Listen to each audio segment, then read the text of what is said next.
महाभारत ही ऐसी बुक है, कोई भी युग हो, फैमिली हो, कॉर्पोरेट्स हो, आप किसी भी तरीके का टीम सेटअप कर दो, आपको महाभारत का हर करेक्टर ना आपकी लाइफ में मिल जाएगा। बताओ आज के एरा में जो रेलेवेंस है इस चीज का, इस कहानी का, वो कितना है और क्या है बेसिकली। यही फिर महाभारत वाली जैसी पॉलिटिक्स, दुशासन होगा वो दुर्योधन का सगा होगा, दुर्योधन सोचेगा मैं ही पावर में रहूं क्योंकि मैं बहुत कैपेबल हूँ। शकुनी सोचेगा यार इनको लड़वा के बैठ के देखता हूँ आराम से। जो युधिष्ठिर बेचारा सच्चा होगा वो हमेशा फंस जाएगा। लीडर को वहां पर ना धृतराष्ट्र नहीं बनना है। लेट्स से आज किसी को बुक लिखनी है, वो भी लाइक आपकी तरह राइटिंग करता है, उसको लग रहा है कि उसके पास एक अच्छी स्टोरी है एंड और वो बुक पब्लिश करवाना चाहता है, तो फर्स्ट अपने बीटा रीडर्स ढूंढिए।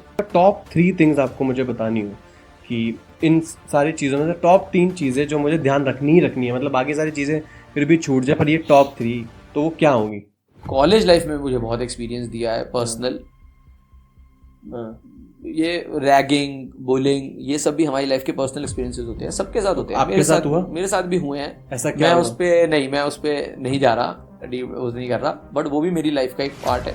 अगर एज अ पर्सन जो कुछ बिल्ड करना चाह रहा है उसको कर्मा पे क्या फोकस रखना चाहिए, मतलब फॉर एग्जांपल अनइंटेंशनल भी तो हो सकता है मेरे से गलती है कि मुझे पता है ना मैंने किसी बुरा कर दिया। वो सिंपल कर्म को जो कह रहे हैं वो सिंपल कह रहे हैं, आपका इंटेंट क्या है। तो मेरा प्रॉमिस आपके लिए ये है कि अगर आप सब्सक्राइब करोगे तो हम इस पॉडकास्ट को और आगे ले जा पाएंगे और आपको ज्यादा वैल्यू प्रोवाइड कर पाएंगे। So don't forget to subscribe to the channel. As a Indian first, second as a Hindu, ठीक है, मुझे ऐसा लगता है 2 स्टोरीज हमारे बचपन से लेकर आज तक जो ऐसे हमारे माइंड में इंस्टिल्ड है भाई, इनग्रेव्ड है, वो है रामायण और महाभारत। हमारे को हर तरीके से वो दिखाया गया है, एनिमेशन के थ्रू, मेले में जाके, नाटक के थ्रू, हर जगह हमें ये चीज़ दिखाई गई है। और मुझे ऐसा लगता है कि हमारे बहुत सारे बिलीव्स और वैल्यूज उसके ऊपर है। और पर्सनली मेरा बिलीव है कि जो महाभारत है वो बहुत लेयर्ड है as compare to Ramayana. And आपने एक बुक लिखी है blind king which is on Mahabharata and specifically on Dhritarashtra, right. तो मेरे को आपसे सबसे पहला सवाल है कि आज के एरा में 2025 में जहाँ पे हम AI तक पहुंच चुके हैं, ठीक है, टोटली एक ऐसा एरा आ चुका है जो कि हमने इमेजिन ही नहीं किया था एक टाइम पर ह्यूमंस ने। आप मुझे बताओ आज के एरा में जो रेलेवेंस है इस चीज का, इस कहानी का, वो कितना है और क्या है बेसिकली। महाभारत का, क्योंकि आपने बुक महाभारत पे लिखी है। वो महाभारत का रेलेवेंस ना हमेशा ही रहेगा, मुझे लगता है। आज का टाइम हो, कलयुग बढ़ता रहेगा धीरे धीरे, कुछ भी हो। और महाभारत जब भी हम कृष्ण अवतार की बात भी करते हैं तो वो तो कहीं ना कहीं कनेक्टेड है ही है कि कल की अवतार भी होगा। लेकिन अगर महाभारत रामायण, आपने 2 नाम लिए ना, आप उसमें देखो तो महाभारत ही ऐसी बुक है, कोई भी युग हो, फैमिली हो, कॉर्पोरेट्स हो, आप किसी भी तरीके का टीम सेटअप कर दो, आपको महाभारत का हर करेक्टर ना आपकी लाइफ में मिल जाएगा।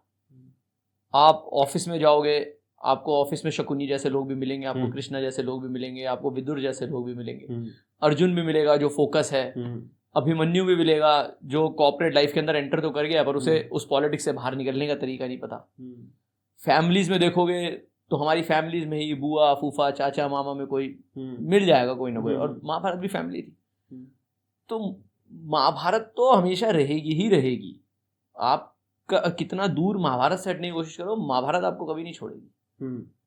लाइक कि वही मेरा भी था कि जैसे इतनी उन स्टोरीज में इतनी सारी ह्यूमन के इतने पार्ट्स, इतनी सारी चीज़ें जो हमारे इमोशंस हैं, हमारी ईगोइस्टिक नेचर है, हमारा जेलसी का नेचर है, हमारा पावर हंग्री नेचर है, मतलब वो इतने डीप लेयर्स है क्योंकि महाभारत में इतने लेयर्स हैं।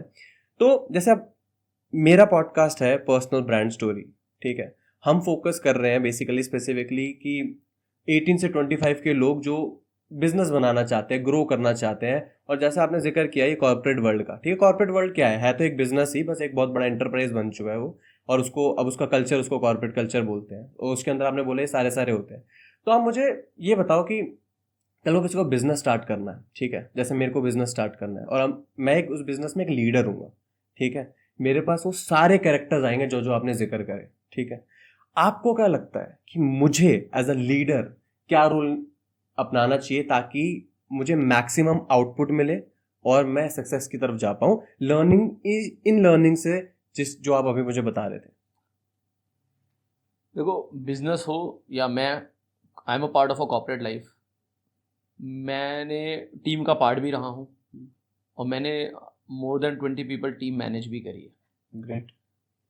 और जितने ज़्यादा लोग आपकी टीम में होते हैं ना, और हम सब हैं तो इंसान ही, हम सब इनसिक्योर होते हैं। किसी को पावर की इनसिक्योरिटी होगी, हर कोई पैसा कमाना चाह रहा है, और वहाँ पर यही फिर महाभारत वाली जैसी पॉलिटिक्स, दुशासन होगा वो दुर्योधन का सगा होगा, दुर्योधन सोचेगा मैं ही पावर में रहूं क्योंकि मैं बहुत कैपेबल हूँ। शकुनी सोचेगा यार इनको लड़वा के बैठ के देखता हूँ आराम से। जो युधिष्ठिर बेचारा सच्चा होगा वो हमेशा फंस जाएगा। लीडर को वहां पर ना धृतराष्ट्र नहीं बनना है। धृतराष्ट्र से मेरे दो मतलब है। पहला, फेवरेटिज्म नहीं करना। जहां आप फेवरेटिज्म कर दोगे ना, चाहे कोई एम्प्लॉय कितना अच्छा हो, चाहे कोई कितना बुरा हो, आपको समझना है आपको अपनी टीम को बैलेंस कैसे रखना है अगर आप सच में ग्रो करना चाहते हो। वरना जैसे हस्तिनापुर खत्म हुआ, कल को बिजनेस खत्म हो जाएगा। आपको समझना है कि मैं अपनी पूरी टीम को बैलेंस कैसे करूं, मैं किसी के साथ बायस ना हूं, हर किसी को उसकी इंपॉर्टेंस भी पता लगे, ठीक है, और मैं हर किसी से जो उसकी स्किल है उसको यूटिलाइज भी कर सकूं। And it is not an easy job, true, it is very difficult job. इतने राजा हुए होंगे पर सब में कोई ना कोई खामियां होती है। युधिष्ठिर के अंदर भी 100 खामियां थी, भाइयों को लगा दिया ना दाव पे। तो वो आएगा एक्सपीरियंस के साथ ही। आज मैं आपको बोल दूं कोई 20 से 25 साल का एम्प्लॉय सीधा बिजनेस सेटअप कर रहा है, people are doing a very good startups, but challenges वो भी वही फेस कर रहे होंगे जो शायद हमारे राजाओं ने किसी ना किसी उसमें करा होगा, उसमें कर रहे हैं। तो आपको यही देखना है आप कैसे किस एम्प्लॉय की किस स्किल को यूटिलाइज करोगे और बाकी टीम बैलेंस रहे, सबको फील ना हो कि आप उन्हें जो है छोटा दिखा रहे हो या उनको आप इम्पोर्टेंस नहीं दे रहे हो। जैसे अब एकलव्य से, मैं अपनी टीम में एकलव्य उसे मानता हूँ कि उसमें स्किल तो होती है बट ना हम पॉलिटिक्स के अंदर उसको छुपा देते हैं। हम उससे सेक्रीफाइस करवा लेंगे, उसका अंगूठा मांग लेंगे, लेकिन जहां पर शायद मैं उसको सपोर्ट करूं, उसकी स्किल्स को ग्रूम करने में हेल्प करूं, तो वही कल मेरी टीम के लिए बहुत सपोर्टिव है। तो अगर टॉप 3 थिंग्स आपको मुझे बतानी हो कि इन सारी चीज़ों में से टॉप 3 चीज़ें जो मुझे ध्यान रखनी है, मतलब बाकी सारी चीज़ें फिर भी छूट जाए, पर ये टॉप 3, तो वो क्या होंगी? अगर हम सेग्रीगेट करते हैं इस चीज़ को कि टॉप 3 चीज़ें अगर मुझे इन सारी लर्निंग्स में से लेनी हो, मतलब ये तो मुझे भाई अपने पास लेके चलनी पड़ेंगी, माइंड में टॉप पे रखनी पड़ेंगी, तो उसमें क्या है? सबसे पहले बी एथिकल।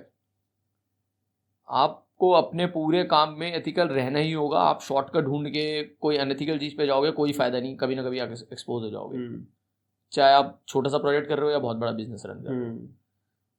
सेकंड, आपको पूरी की पूरी टीम की काम की रिस्पॉन्सिबिलिटी लेनी होगी। अगर कुछ गलत हो रहा है तो ये नहीं कि आप किसी और पे उंगली उठा रहे हो कि यार उसकी गलती है। If you are a leader, it's your responsibility.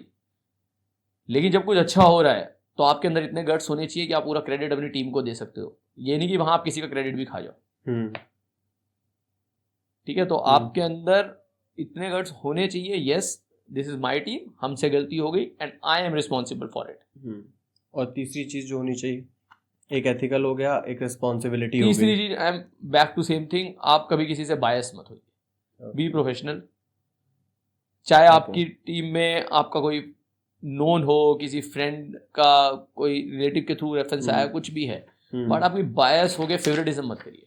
ठीक है, तो फेवरेटिज्म अवॉइड करना है इसमें बेसिकली, चाहे वो मतलब नेपोटिज्म भी बोलते हैं लोग। हाँ, नेपोटिज्म बोल लीजिए उसे। नहीं करना चाहिए नेपोटिज्म। मैं नेपोटिज्म के अगेंस्ट नहीं हूं, अगर जिसके लिए मैं, देखिए नेपोटिज्म क्या है कि हमने किसी को सपोर्ट करके अब जॉब दे दी या अपने बिजनेस में ले आए, यहाँ तक ठीक है, बट आगे उसे प्रूव करने दीजिए उसकी एग्जिस्टेंस। ये नहीं कि वो प्रूव भी नहीं कर पा रहा और आप उसे सपोर्ट करे जा रहे हैं। हाँ, समझ गया मैं।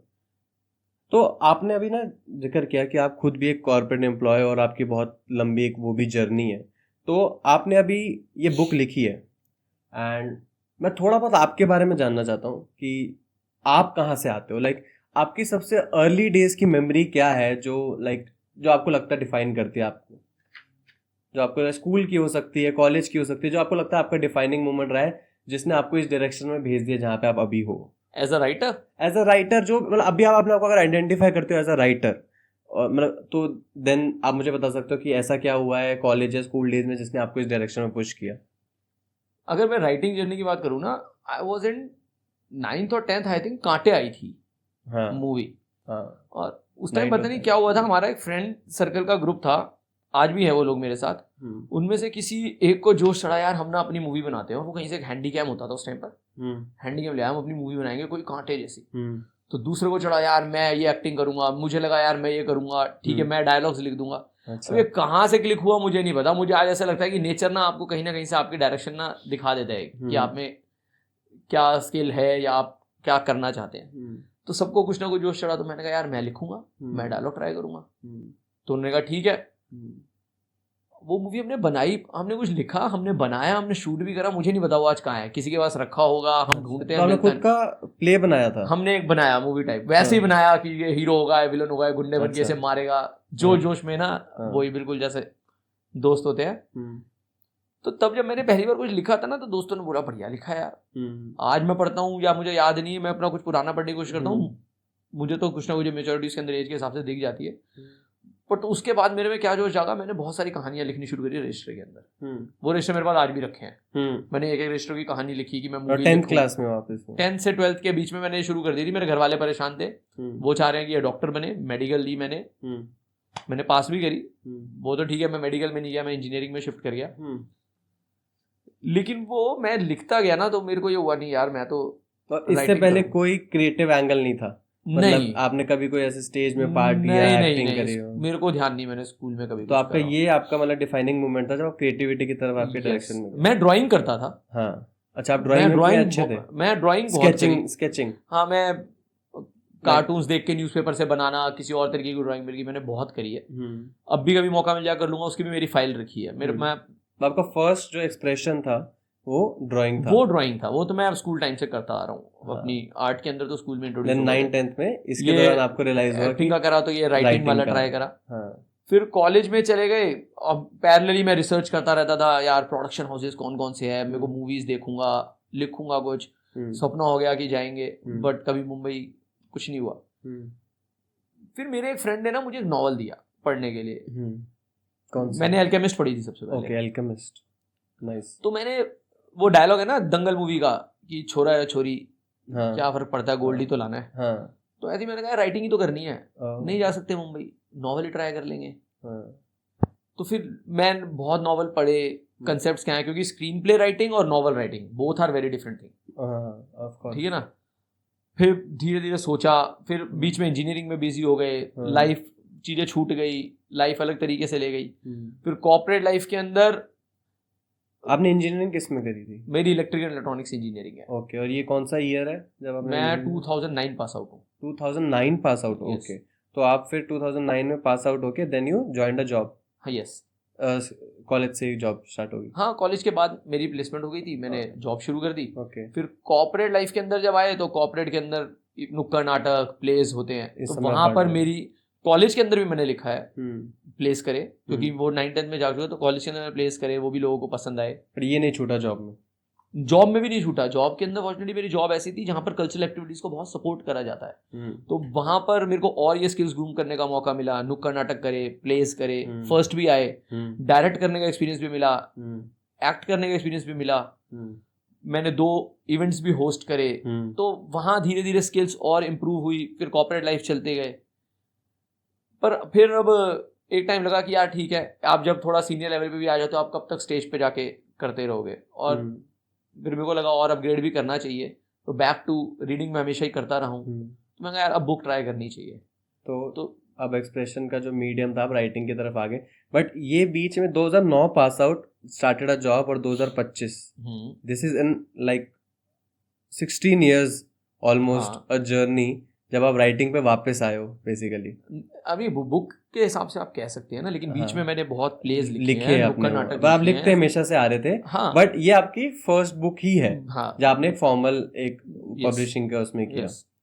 तो अब मुझे थोड़ा बताओ कि क्या हिट हुआ, लाइक ऐसा क्या पिवट पॉइंट था या क्या टर्निंग पॉइंट था जब आपने बोला कि यार ठीक है, I am capable of writing a book? Of course आप लिखते हुए आ रहे थे, बट कुछ तो एक इंस्पिरेशन कहीं ना कहीं, कुछ ना कुछ एक थॉट या कोई इंसिडेंट हिट हुआ होगा देन जिसने आपको इस वाली स्पेसिफिकली बुक जो कि है ब्लाइंड किंग, इसकी तरफ आपको डायरेक्शन भेज दिया कि अब ये फुल फ्लेजेड बुक लिखने की तरफ चले गए?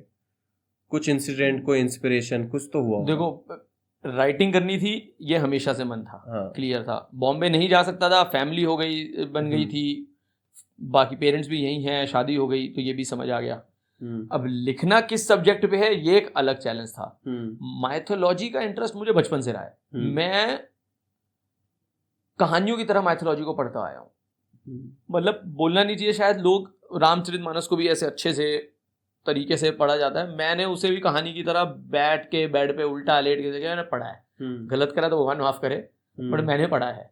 तो मैंने महाभारत, अपने पुराण, रामायण, भगवत गीता, भागवत, सब मैं बचपन से पढ़ता आ रहा हूँ। पहले मैं कहानियों की तरह पढ़ता था, इंटरेस्ट लेता था, लेकिन जैसे जैसे हम बड़े होते हैं ना और लाइफ के एक्सपीरियंसेस टच करते हैं, तो ये समझ आता है कि ये सिर्फ कहानियां नहीं है, इनसे ना लर्निंग भी बहुत है। ठीक है। और हमारी रियल लाइफ के अंदर बहुत सारे मैसेजेस ये कहानियां हमें दे रही है, जैसे हम कॉर्पोरेट लाइफ में डिस्कस कर रहे थे। तो मैं बहुत ज्यादा अटैच रहा हूं अपने हिंदू स्टोरीज से, माइथोलॉजी से। तो कंसेप्ट मेरे पास 4-5 थे, मेरे माइंड में अभी भी है। मैं अपनी सेकंड बुक पे वर्क कर रहा हूँ, 1-2 मैंने अभी लिखी हुई है, उनको लेके मैंने पब्लिश का सोचा नहीं है। बट जहाँ मैं महाभारत से बहुत इंस्पायर्ड भी हूँ, कनेक्टेड हूँ, तो मैंने सोचा यार फर्स्ट इसी को ट्राई करते हैं। और इसके अंदर धृतराष्ट्र मेरे माइंड में पता नहीं कैसे चल रहा था, मुझे भी याद नहीं, और अचानक से टाइटल क्लिक किया माइंड में, द ब्लाइंड किंग। मुझे टाइटल ही अच्छा लगा, फिर मेरे को धृतराष्ट्र आइडिया आया, फिर मुझे कर्म, वो चीजें कनेक्ट होती गई। और जब आप कुछ, वो डायलॉग है ना शाहरुख खान का, शिद्दत से कुछ चाहोगे पूरी कायनात, तो ये जब आप किसी चीज के पीछे पड़ जाते हो ना, तो नेचर अपने आप आपको सिग्नल देता है, वो आपको लोगों से मिलाता है, वो आपको हिंट्स देता है, आइडियाज भी देता है, बस आपकी इंटेंशन प्योर होनी चाहिए। जैसे आप राइटिंग तो करते ही थे, अपने प्लेज व्लेज जैसे आपने बताया, और ये वाला भी मेरे को चलो समझ आ गया, क्योंकि आपका, मुझे लग रहा है आपका जो इंस्पिरेशन पॉइंट ये है कि आप इतने टाइम से लिख रहे हो, तो आपके बैग में ऑलरेडी बहुत कुछ भरा हुआ था। तो आपकी जर्नी ज़्यादा नहीं कि मुझे अभी पर्टिकुलरली कुछ हिट किया, से ज़्यादा ये आई है कि आपने उसमें फिगर आउट किया कि मुझे सबसे रेलिवेंट क्या लग रहा है आज के टाइम पे, अपने आसपास जो देखते हो, तो आपको महाभारत ये वाली चीज़ लगी। तो धृष्टराज जैसे आप बोल रहे हो, आपको शायद पता नहीं है वो कैसा है, क्योंकि जब भी मैं महाभारत सुनता हूँ ना, तो मेरे माइंड में आते हैं सबसे ज़्यादा भगवत गीता वाली पार्ट, जिसमें कृष्ण जी ने बताया है ना। तो ये कोई पॉइंट है कि धृष्टराज से जो आपके माइंड में आया कि इस पे, या दिस इज समथिंग जो अवॉइड कर जाते हैं मोस्टली लोग कहानी पढ़ते पढ़ते, बट आपका समहाउ माइंड उस पे टिका हुआ है? लाइक आपने कभी इस प्रोसेस के दौरान लिखते वक्त कोशिश करा जानने की कि मेरा माइंड जो कि सबसे फेमस चीजें हो रही है महाभारत में, जो कि सबके माइंड में ऑलरेडी हैं, उसको छोड़ के, और आई गेस मैंने भी कभी भी कहीं ऑनलाइन या कुछ देखा नहीं इसके ऊपर ज्यादा, तो मुझे ऐसा लगता है कि ना मेरा माइंड धृतराष्ट्र पे ही क्यों अटका। मैंने 15-16 साल की अपनी कॉर्पोरेट लाइफ में ना ये देखा है कि लीडरशिप कंट्रोल्स एवरीथिंग, किसी भी लेवल पे, चाहे छोटी सी टीम हो, बड़ी हो, कंपनीज के सीईओ हो, कोई भी हो। And if you have a good leader ना, तो आपकी पूरी life, personal life, professional life, सब उस पर मैटर करती है। और अगर बैड लीडरशिप है ना, वो भी। तो मैंने अपने 15-16 साल में हर तरीके के लीडर देखे हैं। मैंने बॉसेस के साथ भी काम करा है, मैं बॉसेस और लीडर्स को अलग डिफाइन करता हूँ, और मैंने लीडर्स के साथ भी काम करा है। एक सिंपल शॉर्ट मतलब बताऊं, लीडर्स जिन्होंने, जब मैंने अच्छा काम करा है, मुझे आगे करा है, मुझे क्रेडिट दिलवाया है, और जब मैंने गलती करी है, उन्होंने अपने ऊपर ली है। And same I rise with my team. मैंने, जब मेरे पास टीम हुआ करती थी, मैं साफ साफ, जहाँ गलती मेरी है मेरी है, टीम पे नहीं। बॉसेस वो जो हमेशा गलती तुम्हारी है, और अच्छा हुआ तो अपने आप क्रेडिट लेके चले गए, तुम्हें पता भी नहीं लगा। तो मैंने ना ये देखा है, तो मेरे को ऐसा लग रहा है वो लीडरशिप वाला कंसेप्ट कहीं ना कहीं मेरे सबकॉन्शियस माइंड में था। और जब मैंने उसे महाभारत से कनेक्ट करा ना, तो मेरे को धृतराष्ट्र याद आते हैं। वैसे तो हर महाभारत के हर कैरेक्टर अपने आप में एक लीडर रहा है। भीष्म पितामह, सही बात, उनकी भी एक लीडरशिप है। वो अगर कोई सही डिसीजंस ले लेते, महाभारत का रुख बदल जाता। गांधारी, वो भी अगर पट्टी बांध के नहीं बैठती, सिर्फ अपना पेरेंटहुड वाली चीज ही देख लेती कि क्या हो रहा है, तो शायद कहानी कुछ और होती। बट फिर भी धृतराष्ट्र एक अकेले ऐसे कैरेक्टर हैं कि कुछ भी हो सब उन्हीं को देखते हैं। हम्म आप बताइए, क्योंकि पावर आपके पास है हम्म और एंड में खेल सारा पावर का है। अभी आप मुझसे रामायण महाभारत कह रहे थे, हम 4 युगों की बात करते हैं, सतयुग, त्रेता, द्वापर, कलयुग। Treta is 3 and Dwapar is 2। पहले 3 आ रहा है, बाद में 2, और फिर आ रहा है कलयुग। हाँ होना क्या चाहिए था, द्वापर त्रेता। हाँ, ऐसा क्यों? मेरे को ऐसा लगता है, देखो मेरे को ऐसा लगता है पूरा द्वापर युग ना, अगर वो भगवान की कहानी कह लीजिए, लीला कह लीजिए, कुछ भी, वो इस चीज को लेके बनाया गया। वो हमेशा एंड में ये कहते थे कि जो युद्ध हो रहा है, मैं ये जो अधर्म हो रहा है, मैं अगली वाले युग को एक मैसेज देना चाहता हूँ, भाई तुम्हें रहना कैसे है। और द्वापर युग की पूरी कहानी कलयुग की स्टोरी से लिंक्ड है। फैमिलीज में हो रहा है, इधर भी फैमिलीज में हो रहा है। अगर पहले द्वापर होता और फिर त्रेता अचानक से राम वाला कंसेप्ट आ जाता, तो आज शायद कलयुग किसी और तरीके से हो रहा होता, या होता ही नहीं। आई डोंट नो, मैं कंफ्यूज हूँ, ये बहुत बड़ी चीज है। बट फिर भी अगर हम देखेंगे ना, द्वापर युग और कलयुग में बहुत सारी सिमिलैरिटीज है, बहुत सारी सिमिलैरिटीज है, लाइफस्टाइल की, फैमिलीज की। बस ये है कि वो राजाओं महाराजाओं का टाइम था, अभी हम इंडिविजुअल ऐसा लाइफ जी रहे हैं। अभी हमारे राजा शायद जो पावर में लोग हैं, गवर्नमेंट हो गई या अलग हो गए, वो होंगे। हाँ, लेट्स से आज किसी को बुक लिखनी है, वो भी लाइक आपकी तरह राइटिंग करता है, उसको लग रहा है कि उसके पास एक अच्छी स्टोरी है, एंड तो और वो बुक पब्लिश करवाना चाहता है, ठीक है, थोड़ा यंग है, आपसे कम नॉलेज है, क्योंकि मेरा आइडिया है कि आजकल इतने टूल्स और चीज़ें अवेलेबल हैं कि यंग लोग भी वो सारी चीज़ें कर सकते हैं, जो कि मेरे हिसाब से एक अच्छा, क्योंकि मुझे लगता है जो रिसोर्सेज हैं वो इक्वलाइज्ड हो गए हैं। ऐसा नहीं है कि किसी के पास बहुत ज़्यादा है, क्योंकि पहले ट्रेडिशनल बहुत चीज़ें होती थी, बट आज बहुत अलग अलग वेज हैं। तो मैं आपके थ्रू जानना चाहता हूँ कि ताकि किसी को आज लिखनी हो, एक पब्लिश करवानी है बुक, और उसको लगता है कि उसके पास एक अच्छी स्टोरी है, तो ऐसे क्या क्या चीज़ें उसको करनी चाहिए, मेन पॉइंट्स उसको पता होने चाहिए? ठीक है, तो सबसे पहली बात, अच्छी स्टोरी है, बट ये कंफर्म कर लें कि हमारी स्टोरी बिल्कुल उसी तरीके से है ना जैसे बुक्स लिखी जाती है। Why I am saying this, मैं जब स्क्रीन प्ले नुक्कड़ नाटक आया वो सही लिखता था, दोनों में बहुत डिफरेंस है, जैसे मैंने बताया है ना। तो अगर आपकी स्टोरी हिसाब से रेडी है, तो फर्स्ट अपने बीटा रीडर्स ढूंढिए, जिनको आप बीटा रीडर्स एक बार मुझे एक्सप्लेन। बीटा रीडर्स मतलब आपके फ्रेंड्स, फैमिली, जिनको रीडिंग इंटरेस्ट है, जो आपको पॉजिटिव ऑनेस्ट फीडबैक दे सकते हैं कि बुक्स में क्या कमी है या क्या अच्छा है। एंड इफ देयर जो बुक्स रीड करते रहते हैं वो लोग ढूंढो और बेटर हो। हाँ, और एटलीस्ट मतलब कितने लोग होने चाहिए जिससे मैं रीड करवाऊं? एटलीस्ट आप जितना करा लो उतना बेटर है, आपको उतना खुद पे कॉन्फिडेंस आएगा कि मेरी चीज है।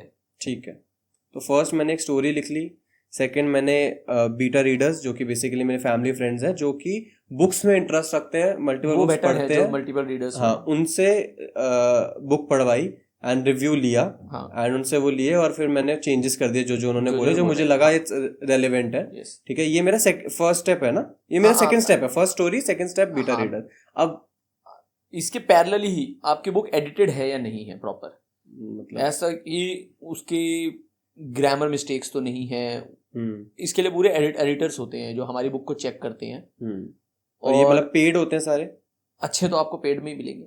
ओके, लाइक फिर भी एक रेंज बताओगे मुझे कितने पैसे लगेंगे? पर्सन टू पर्सन, ये तो लगे मुझे, मतलब मेरे पास बहुत पैसा नहीं है। एडिटिंग ना वर्ड्स के हिसाब से होती है, 10 पैसा वर्ड्स भी हो सकती है, 20 पैसा वर्ड भी हो सकती है, इट डिपेंड्स आपको सर्विस कौन दे रहा है। जितनी बड़ी कंपनी होगी या जितना बढ़िया एडिटर होगा, प्राइसेस चेंज। अप्रॉक्स कितना पैसा लग जाएगा मेरा एडिट कराने? अगर आपकी एक बुक मान लीजिए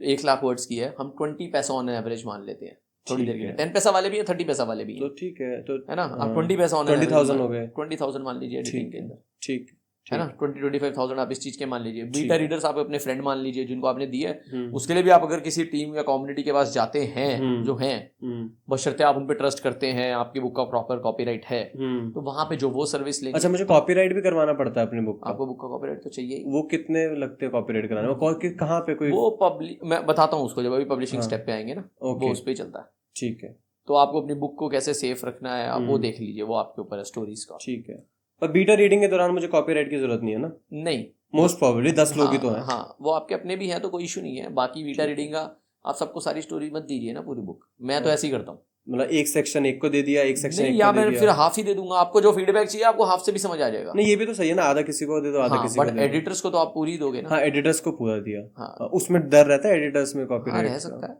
तो आप अपनी कहीं राइटर एसोसिएशन में रजिस्टर करा लीजिए, कहीं से और कॉपीराइट अच्छा। करा लीजिए, या कोई लीगल कॉन्ट्रैक्ट कर लीजिए।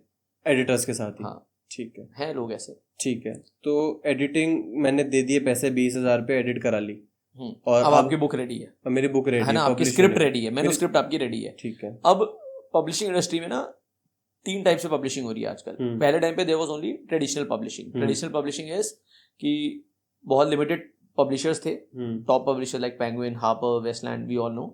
आप इन्हें अपनी मैन्युस्क्रिप्ट भेजते हैं, ये आपकी स्क्रिप्ट को टाइम के हिसाब से गो थ्रू करेंगे। अगर इनको पसंद आएगी दे विल से यस, और अगर पसंद नहीं आएगी दे विल से नो, और फिर आगे का स्टेप चलता है, उन्होंने सिलेक्ट कर ली। ठीक है। दूसरी है आपकी सेल्फ पब्लिशिंग। सेल्फ पब्लिशिंग के अंदर जो आजकल बहुत ज्यादा नॉर्मल हो गई है, पॉपुलर है, कि देयर आर मेनी पब्लिशर्स जो आपकी बुक पब्लिश कर देंगे, उन्हें कोई लेना देना नहीं है आपकी बुक कैसी है, एडिटेड है नहीं है। आप पैसा दीजिए, कवर पेज बनवाइए, बुक फॉर्मेट बनवाइए, वो पब्लिश कर देंगे, उसे अलग अलग प्लेटफॉर्म्स पे ऑनलाइन डाल देंगे। आप अपनी बुक को प्रमोट करिए, सेल करिए, उनसे कमीशन जो आपकी रॉयल्टी बनती है ले लीजिए। तीसरी है हाइब्रिड, जो बहुत कुछ अच्छे पब्लिशर्स हैं, लिमिटेड हैं, देते हैं, उसके अंदर वो कुछ पैसा आपसे लेंगे और खुद अपने बेस पे लगाएंगे। आपकी बुक ऑफलाइन डिस्ट्रीब्यूशन में भी होगी, प्रोसीजर सेम ही रहेगा, लेकिन उसके अंदर उनका ब्रांड नेम का एफिलिएट हो गया बेसिकली। कुछ पैसा खुद रख लेंगे, कुछ पैसा अपनी आपसे भी लेंगे, लेंगे कि हम आपकी बुक क्यों छापे, आप इतना दीजिए।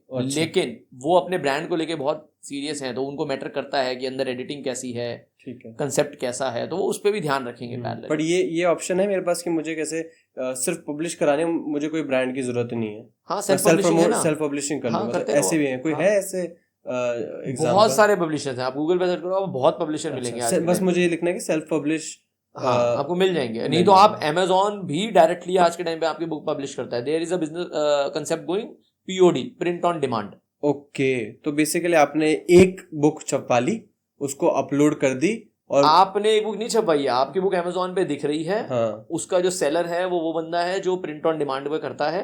अच्छा। आपकी बुक को कोई ऑर्डर करेगा, एक बुक प्रिंट होने चली जाएगी और उस पर कोरियर हो जाएगी, अगली बुक जब ऑर्डर आएगी आएगी। बढ़िया, ये तो सही है। हाँ, बस ये कंसेप्ट जो है ना बुक के MRP पे इम्पैक्ट करता है, क्योंकि जब बुक हाँ बहुत सारी बुक एक साथ पब्लिश होती है, उसकी कॉस्ट बहुत कम पड़ती है। यहाँ पर बुक्स की कॉस्ट बढ़ जाती है, क्योंकि उन्हें नहीं पता, उनके लिए अच्छा है एक साथ 500 बुक्स के ऑर्डर आ गए तो ठीक है। बट जो बंदा कॉन्फिडेंट है अपनी बुक पे, अपनी राइटिंग पे, उसने रिव्यूज भी ले लिए हैं, वो ऐसी चीज कर सकता है। कितना बढ़िया राइटर हो, जो डेब्यू राइटर सेंटर करे, वो स्टेज बहुत टाइम बाद आती है। हाँ। शुरू में तो आपके फ्रेंड्स कुछ कर देंगे, 10, 20, 40 हो जाएंगी, 50, लेकिन उसके बाद असली स्ट्रगल शुरू होगी। प्रमोशंस, कितने लोगों को पता भी तो होना चाहिए, इतनी बुक्स है मार्केट में। सही बात है। आपकी बुक कोई क्यों पढ़े? हाँ, मेरी बुक भी कोई क्यों पढ़े? इतनी माइथोलॉजी ऑप्शन बुक है। पहले तो लोगों को पता ही नहीं है, पता भी होगा तो क्यों पढ़े? पढ़ लेंगे तो फीडबैक कैसा है, उसके बाद क्या ऐसी है कि वो आपकी सेकंड पढ़ेंगे। आपके हिसाब से आपकी बुक कोई क्यों पढ़े?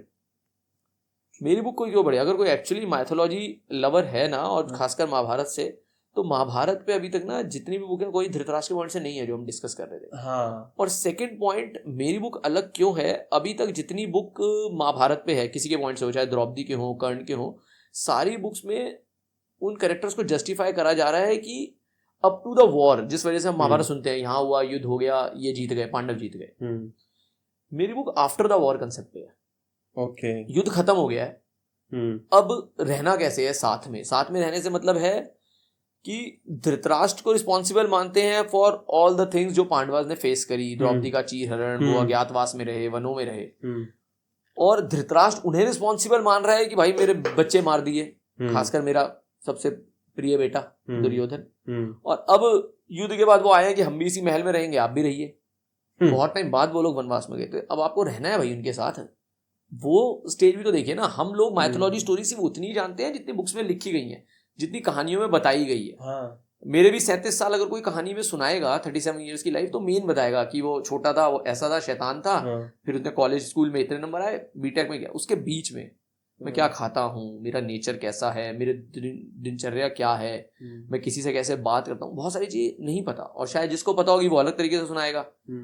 हर कोई मुझे अलग तरीके से जानता है ना, तो सबने महाभारत उस हिसाब से। तो आपने ये वाला पार्ट जानने के लिए कि ये वाला पार्ट, आई गेस आपने जो बात बोल रहे हैं मुझे भी कोई आइडिया नहीं है। मेरे को, हम सबको से महाभारत का वही वाला पार्ट याद है, युद्ध हो गया, आई गेस हमारे माइंड में सबके वहाँ स्टोरी खत्म हो जाती है।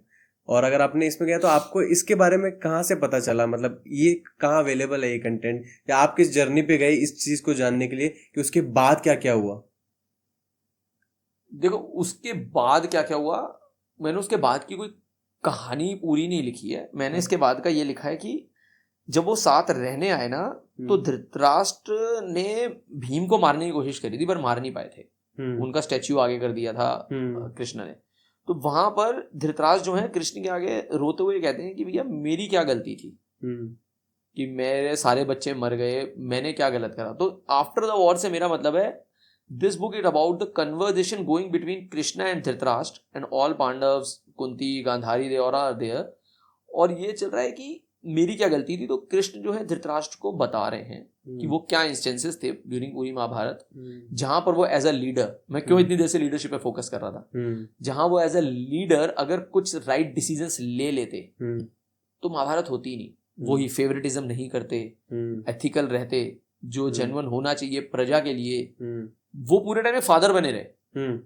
वो कभी राजा की तरह सोच ही नहीं पाए। अगर वो थोड़ा सा राजा की तरह सोचते पूरा शायद आप सोचिए ना, अगर वो सारे भाई एक साथ रहते, उनके बीच में कभी लड़ाई नहीं होती। 106 भाई पूरे इंडिया में राज, कौन लेता हस्तिनापुर से पंगा, खासकर जिसके बाद भीष्म पितामह जैसे पर्सन हो जो अपनी मर्जी से इच्छा मृत्यु का वरदान है, कोई आगे ही नहीं खड़ा होता और वो आपस में ही खत्म हो गए मर मर कर। लाइक आपकी जो नॉलेज आ रही है, मैं क्यों, मेरा मेन आइडिया है कि थोड़ा बहुत पता चलना चाहिए ना लोगों को कि भाई किस माइंड स्टेट में जाना होता है, कि आप कहीं गए, आपने किसी से बात करी, कुछ समझा, किन लोगों से डिस्कस किया जो शायद सिमिलर इन चीज़ों पे दिमाग चलाते हैं, आप कोई प्लेस गए। मैं मतलब ये जानने को चाह रहा हूँ कि आप किस, आपका माइंडसेट या प्रोसेस क्या था मुझे बुक लिखने के लिए? मुझे ऐसा है ना, लाइफ के एक्सपीरियंसेस ही होते हैं। बुक्स में माइथोलॉजी में पढ़ता रहा, कॉर्पोरेट लाइफ ने मुझे बहुत एक्सपीरियंस दिया, मेरी कॉलेज लाइफ में मुझे बहुत एक्सपीरियंस दिया है पर्सनल। ये रैगिंग, बुलिंग, ये सब भी हमारी लाइफ के पर्सनल एक्सपीरियंसेस होते हैं, सबके साथ होते हैं। आपके साथ हुआ? मेरे साथ भी हुए हैं। ऐसा क्या? मैं उस पे नहीं जा रहा, नहीं कर रहा, बट वो भी मेरी लाइफ का एक पार्ट है। तो लाइफ भी मुझे एक इंसिडेंट तो बताओ ऐसा कुछ तो यार, क्योंकि देखो मैं आपको बताता हूँ ना यार, देखो कोई पॉइंट नहीं है, हर आर्टिस्ट की एक पार्ट होता है जो उसको करता है हिट। मेरी लाइफ का भी एक ऐसा स्टेज है जब शायद मुझे ऐसा लगता था मेरी बहुत बुलिंग होती थी। द वे आई लुक, मैं बहुत पतला था, कॉम्प्लेक्शन लोग जज करते हैं, दिल्ली के लोग होंगे तो ऐसे होंगे। बट मेरे साथ एक अच्छी चीज ये रही है, ये सब कहाँ हो रहा था? कॉलेज लाइफ में फेस करा मैंने, स्कूल में कभी नहीं करा। स्कूल में नहीं, कॉलेज में हुआ। तो मुझे ऐसे लगता है मेरे साथ एक अच्छी चीज ये रही है कि मेरे को जब कोई अंडर एस्टिमेट करता है या किसी कहता है ना, मुझे उससे मोटिवेशन मिलता है। शायद यही मेरी स्ट्रेंथ है कि अच्छा मैं ये नहीं कर सकता, तुम्हें लगता है मैं करके दिखाऊंगा, मेरे पे एक किक करता है हमेशा। तो ये जितने भी लाइफ के एक्सपीरियंसेस होते हैं ना हमारे, हार्ट ब्रेक, वो हम सबके साथ हो रहे हैं। यही एक्सपीरियंसेस आपको सिखा देते हैं।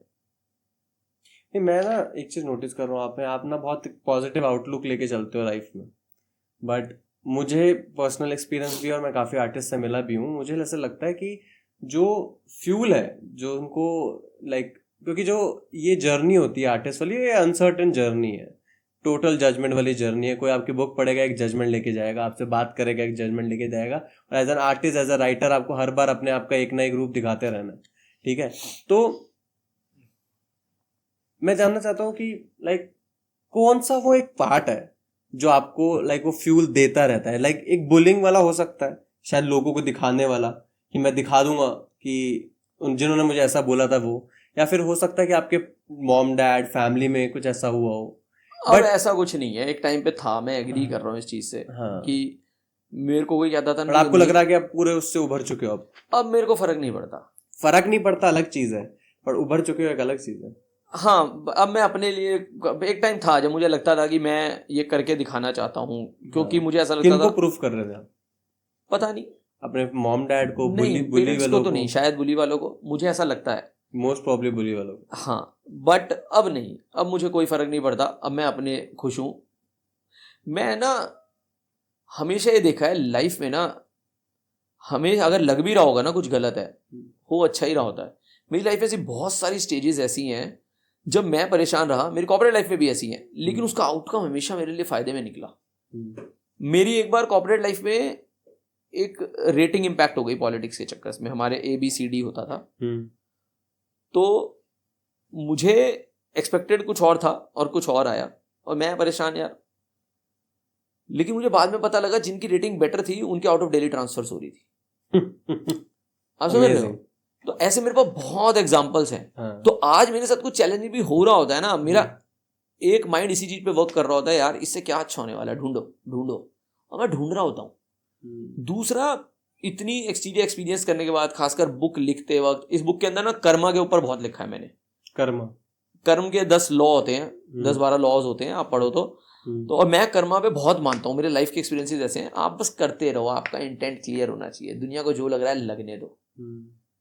तो मेरे तो अब ऐसा लगता है जो हो रहा है होने दो, आपकी इंटेंशन सही है ना, भगवान आपके साथ कुछ गलत नहीं करेगा। आपको लग भी रहा होगा वो होगा नहीं, और आपको नेचर सपोर्ट करेगा, आप घूम फिर के अपनी मंजिल पे पहुंच जाओगे।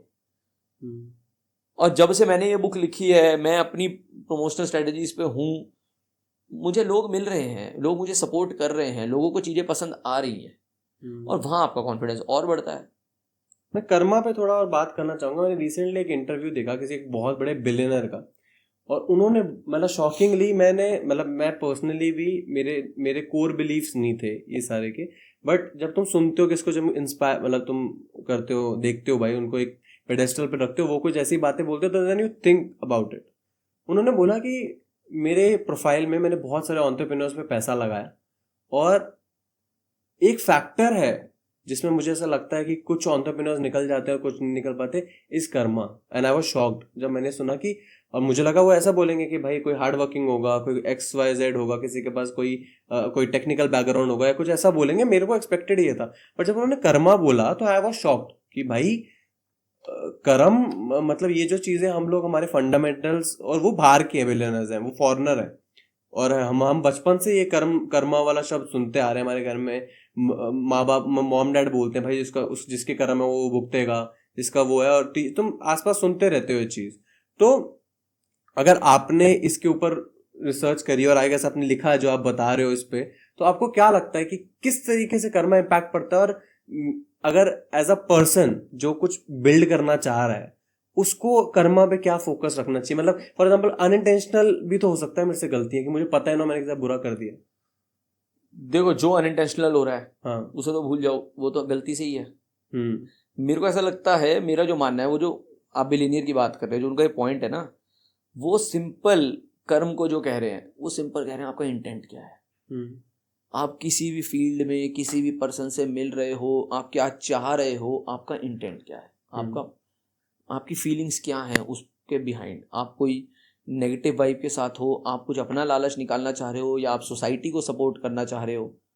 ठीक है, आपने किसी को अगर मारा है तो सेल्फ डिफेंस में मारा है, या एक्सीडेंट से मारा है, या मर्डर में मारा है। आप मुझे ये चीज देखो, तीनों में बंदे मरे हैं, लेकिन लॉ में तीनों के लिए पनिशमेंट अलग है, क्योंकि इंटेंट अलग है।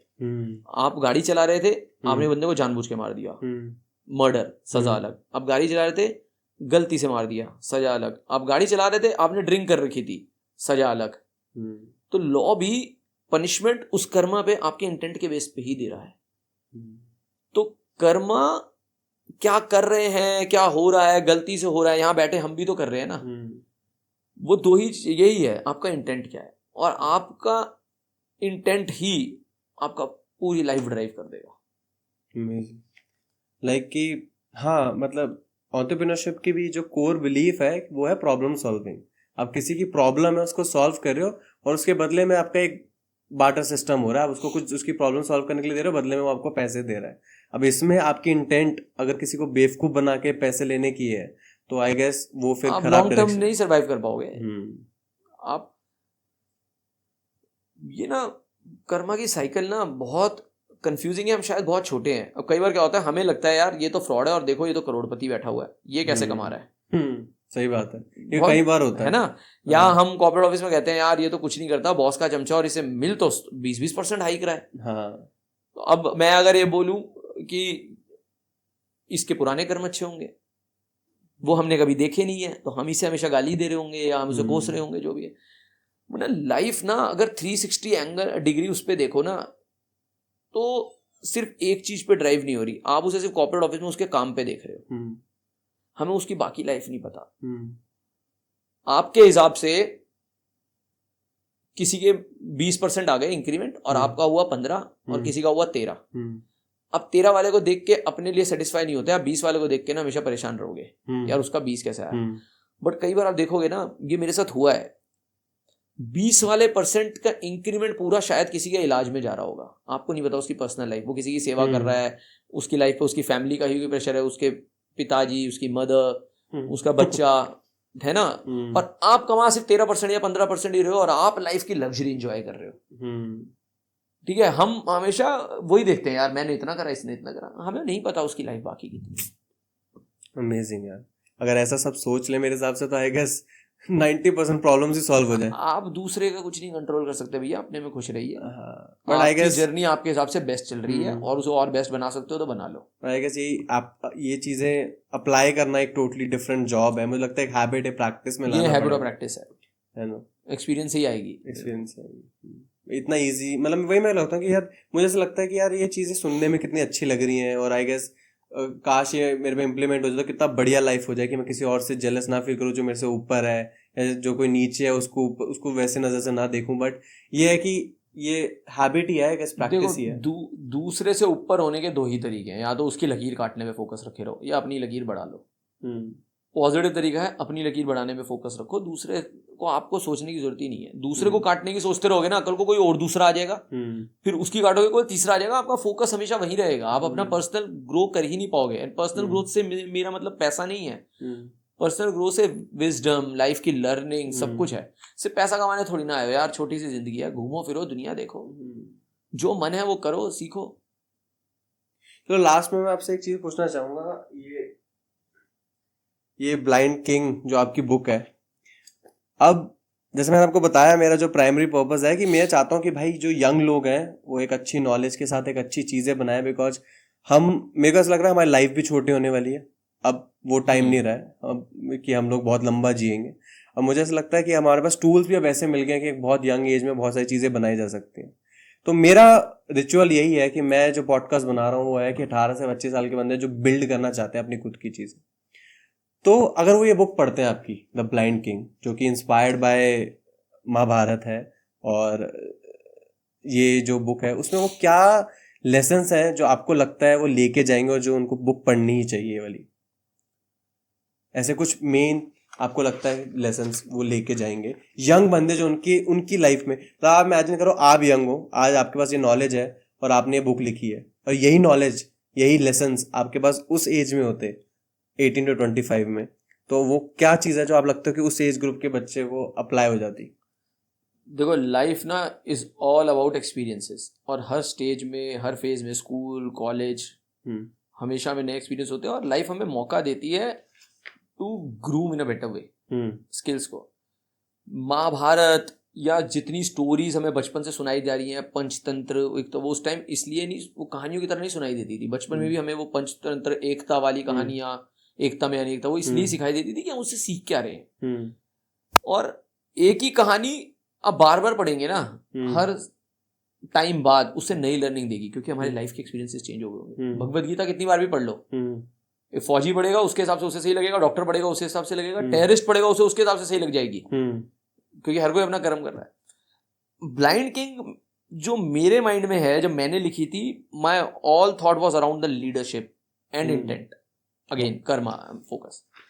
अगर आप कोई भी बिजनेस रन करना चाहते हो अपनी लाइफ को, तो क्या करना चाहिए और उससे बेटर क्या नहीं करना चाहिए, ये दोनों बैलेंस रखने बहुत जरूरी है।